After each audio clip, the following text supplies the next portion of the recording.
defense to that, they thought his actions were traitorous, and they tried and hung him as such. So he's a bit of a martyr. However, as the historical records have been researched, we found that his actions were justified and right at the time. So now he's a man of a hero, and rightly so. In February, we have a long weekend named after him. And one last thing before we leave, two things, sorry. The statue doesn't wear boots, as you might think with his garb. He actually wears moccasins, tying him back to his original heritage. And his back is faced to the legislature. In European tradition, all statues should face the legislature. But the artist did that on purpose. His back is turned against the symbol of colonial government as a sign of silent protest. Okay, heading back to the Forks here.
Okay, as we float past the Forks site here again, just a couple of tidbits about some colonial history. In the late 1800s, Winnipeg was booming. We had 28 different rail lines coming here as our main rail yard. The Forks Market, we folks probably had some lunch today, was actually the horse stables. So think about that next time you order a hot dog.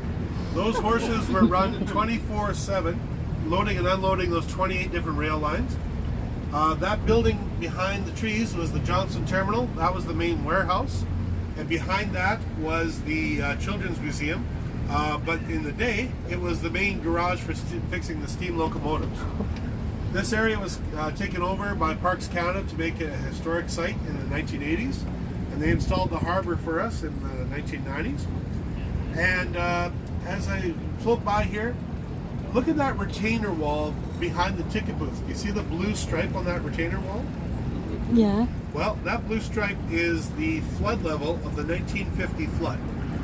So, thankfully to Dufferin, we should never see floods that high ever again. There's also, in the center court there, a white-topped object. It's got some yellow stripes on the poles. Those yellow stripes represent the flood waters of 1826. When I'm standing beside the poles, those stripes are 2 feet above me. So that was the flood that finally took out the two fur trading forts here. Okay, as we float by this spot coming up here, I'd like to talk a little bit about the First Nations that were here in Manitoba before the European invasion. Down south here we had the Assiniboine and the Lakota Dakota. Depending where the buffalo were, we also got some visitors called the Blackfoot from Saskatchewan. In the Interlake region was predominantly the Ojibwe, that's where I have ancestry. North of that, the Thompson region, we had traditionally a group called the Cree. And if we go way up north, if you've heard of our famous polar bear region, Churchill, those people are called the Dene. The reason I talk about those folks is we're floating by a sacred ground here. You see the spires coming out from the ground there? Yeah. That part of the park is called the Udana. And they built that as a symbol to represent the sacredness of this ground to my ancestors as a meeting place. When they did the dig before they built it, they found artifacts dating back 6,000 years old. Some linked to the Haida in British Columbia, some linked to the Mayans in Mexico, and some linked to the Inuit in Nunavut. So they all came here at some point, mixing culture and exchanging ideas.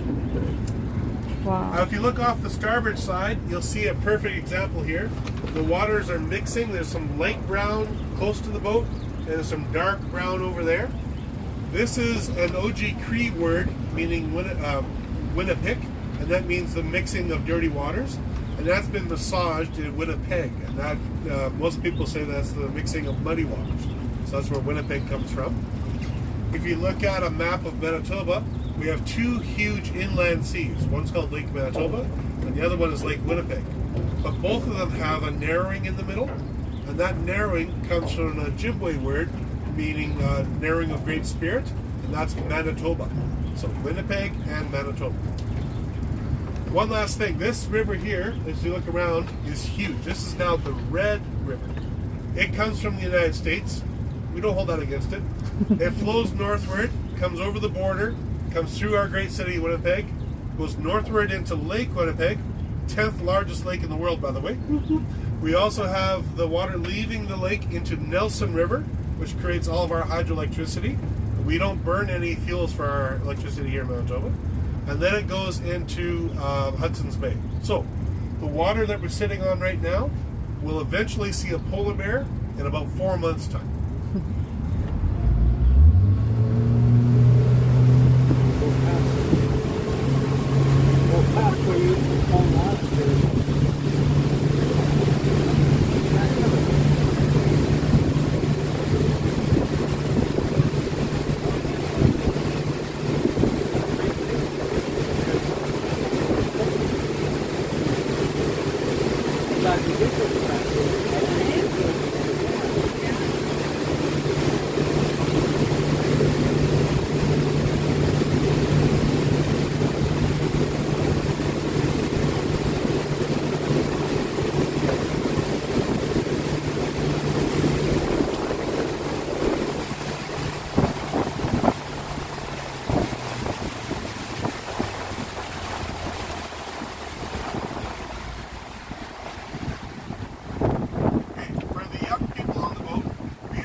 Television, they used to have TV shows, and one show that started last Tuesday night is called The Amazing Race Canada, and the race this year started right there behind that tree. I just watched that last night. There you go. It started right there. They had to run across this bridge called the Esplanade Riel, and their backpacks were all where those little blue buildings were. And they had to grab their packs, get their first clue, and off they started racing. Super nice. That building off the port bow, that's the Canadian Museum of Human Rights. It talks about some of the, it's a somber museum. I recommend you check it out, but you have to be in the right mind frame to go in there because the stories that they tell there are not always happy. As a matter of fact, most of them are unhappy. It talks about the atrocities that humans have done against humans, right off the hop on the first floor. But as you get higher and higher, they do get a little cheery. So I highly recommend you check that out. We're going to come across another bridge here called the Provencher Bridge. But look carefully. Do you see black tiles on that Provencher Bridge there? Those tiles go all the way from the west to the east, and they were commissioned from an Ojibwe artist, and he's trying to tell two stories. One from west to east is the time of Creator to the time of European invasion. The other story is the 4 seasons here in Winnipeg. Now here's where the artist and I have a bit of a disagreement. He says that the seasons are spring, summer, fall, and winter. And I've lived in Winnipeg 32 years. I know the seasons are winter, construction, and winter. He's trying to be nice with his work, so we'll let him have his opinion.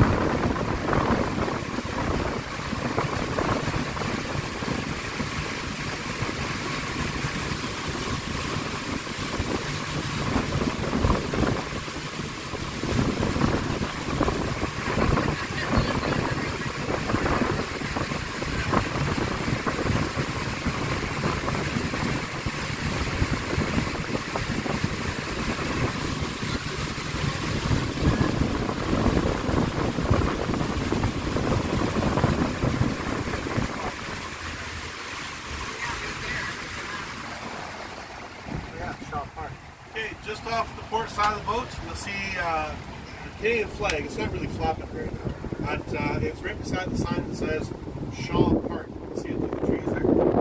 That's our baseball diamond. The Winnipeg Bulldogs play baseball in the park, and we have lots of ethnic foods in there. The guy in my boat last week from Chicago asked me, how are the hot dogs? And I couldn't answer the question because I never have a hot dog. I have pierogies, I have samosa, I have whatever's cooking. I never had a hot dog. They play all summer long here in Winnipeg. The tickets are cheap. It's a level below the major league, so it's a good family outing if you're looking for something to do. And this whole side of the river, if you're looking for a nice walk, this is Waterfront Drive. I highly recommend the stroll. When you're walking down this way, the right-hand side is all this bush work here. It's all park. And the other side is all nice little condos and pubs and little restaurants and shops. Lovely little chat. I think I hear a train coming. That train came from the same bridge I pointed out at the beginning of the tour. It starts on that Forks Bridge there, wraps around the ballpark then, and then comes on this ring. So this is all the same CN main line. If you guys want to see Canada in a nice way, we have the Via Rail train service. You can go that way, and that takes you to Toronto for 2.5 days. You can go that way, and that'll take you to Vancouver for 3 days.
Is based a lot after the European invasion on something called the fur trade.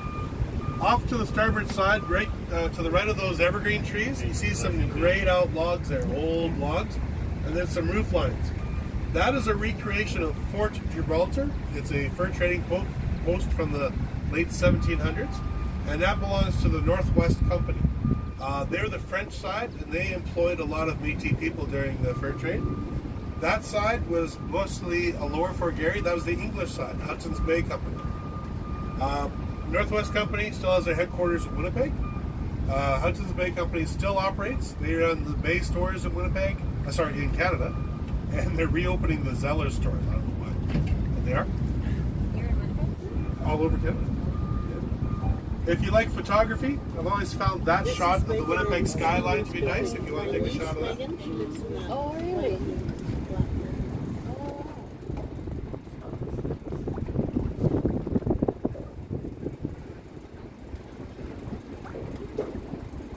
I had some Nigerian tourists here in Canada today, and I made the mistake of calling those skyscrapers, and they said, with respect, sir, those are not skyscrapers. I was like, yes, I know. The reason we can't build taller buildings is because Winnipeg is built on about 3.5 kilometers of Mesozoic floodplain. I'll translate that.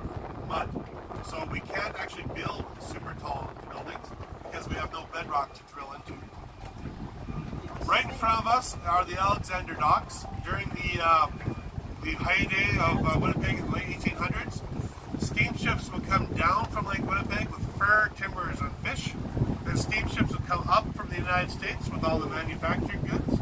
They would dock up at these docks here and exchange the goods into those warehouses. And that's why they call this part of Winnipeg the Exchange District. At the time, you would have maybe 3 or 4 steamships all jockeying for position. That weird building right in front of us is a Chivo Cafe these days. It's a nice restaurant. I recommend it at the end of your waterfront stroll. However, back in the day, it was the main heat source for all those warehouses. You would take water in, filter it, heat it up. It's distributed to about 25 different buildings here in the Exchange District. One last plug for the Exchange District. If you're from out of town, they have the Manitoba Museum in this part of town. Excellent world-class museum. I love the place. I've been to museums all over North America. Ours kicks butt. I know that's local pride speaking, but that's honestly true. We have a seafaring ship that came from England, and we built the museum around it. So you should check that out.